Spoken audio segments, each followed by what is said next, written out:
Vibes and well wishes going James Foster's way, and we look to see you in the future at X Games, James. As we are down to our final two. They are currently sitting in medal positions. Can they bump up and take that lead away from Josh Sheehan? This is Rob Adelberg on course for 75 seconds. And this is going to be an interesting run. I want to see him stick this run clean. I want to see what the judges think when this run is all said and done, because Rob has a really good flow around the course. He has a good variety right there, the varial. I believe it's the Cali roll. Starting off with a really good knack front flip on that one. Yeah, remember, he had that slip up that cost him a couple of seconds there in the first run. So if he can clean this up, this is going to get real interesting. Sitting in a bronze medal position as of right now. He still has 40 seconds to work with here in this second and final run. I had a quick chat with Rob about that foot hook. He said for some reason it just wasn't unlocking. And then, of course, he couldn't get in that last 7th trick. He said with the mixture of that and also cleaning up a couple things, he thinks that he can take the top spot. Yeah, this run going a lot more smooth for him. You know, huge no-handed front flip right there. He did a no-footed front flip, and that's where I want to see what the judges are going to do. Are they going to reward something like that compared to a no-handed double backflip? They got a tough job out there. Line it back up for this 75-foot step down with the cliffhanger flip. Can he get into the turn and get under power? Looking like this last one's probably going to count. No. Not going to make it, I don't think. But Not going to make it.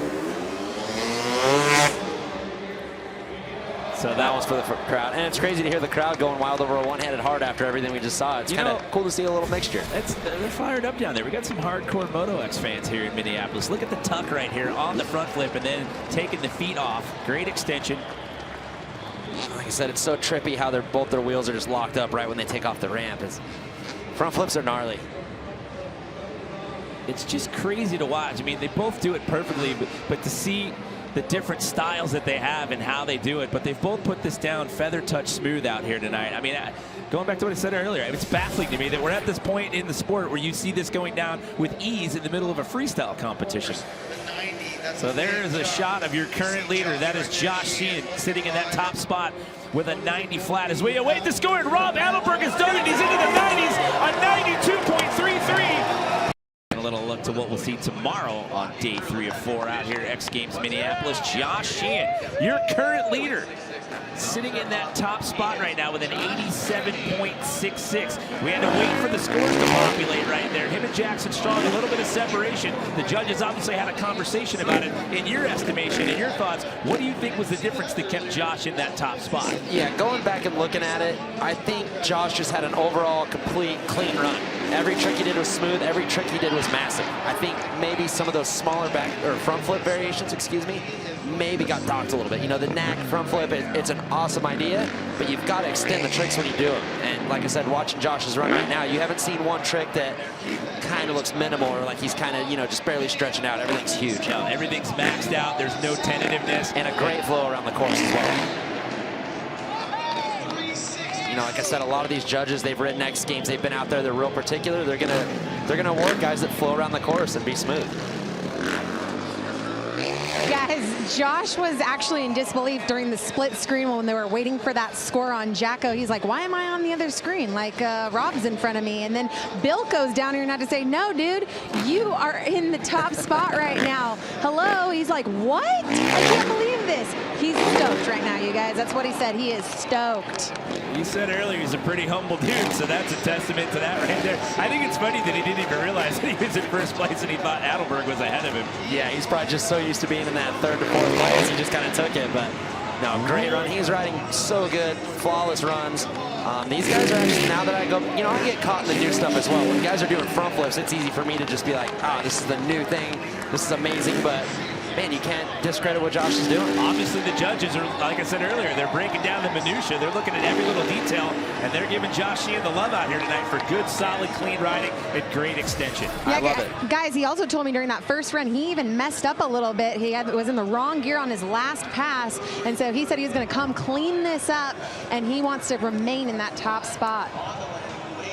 I didn't see a mess up. Did you, Jimmy? I was going to say, if there was a mess up, I didn't see it. Take a look at these replays. I have not seen one slip up. Everything just looked dialed. He was clean, great landings, great extension, as you said.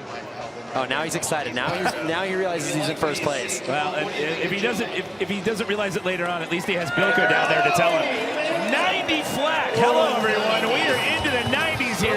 I think missed a jump, so he has another run to clean it up, and we're about to watch Jackson Strong throw down right now. Well, again, the story as we talk about these two guys out here tonight, Jacko's front flips and front flip combos, and speak of the devil, a no-handed front flip to get this run started, and watch out, he's also got that double backflip in his arsenal as well. That was such huge extension on the no-handed front flip. Like I said, a front flip, you were tucking and just hoping the thing comes around, and for him to have his hands off that long extended, what a great trick. And both of those guys are looking to do it right out of the gate. There's the double.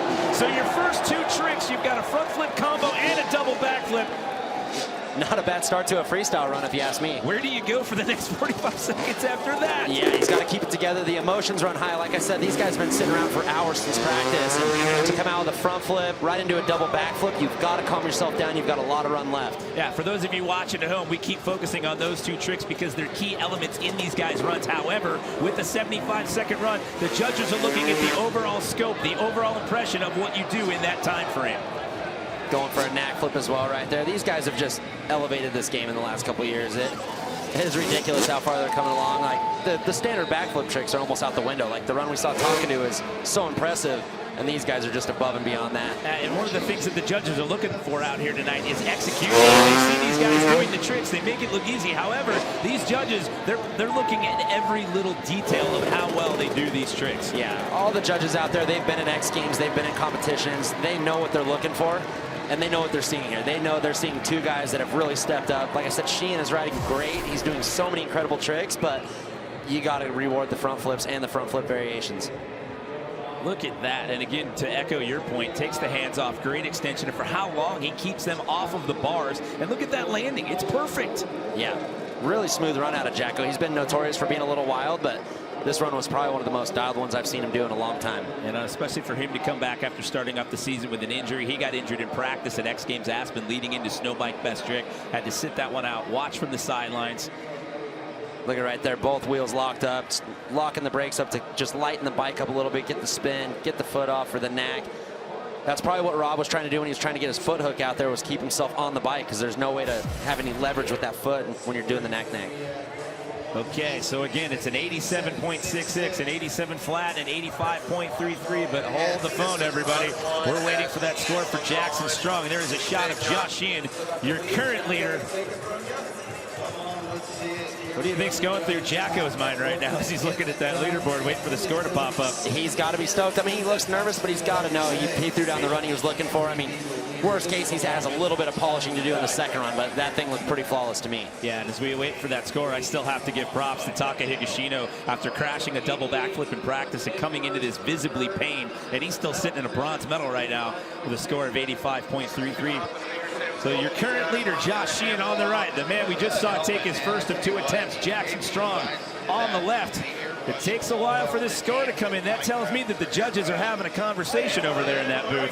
Yeah, I mean, these guys' careers right on what they think and their opinion is, so they want to make sure they're thorough with it. I'd rather see them take a little bit of time and get the scores right than rush it and be a little off. Well, the best possible run score you can get is 100. So an 87.33, and after all of that, it's not going to be enough to overtake Josh Sheehan.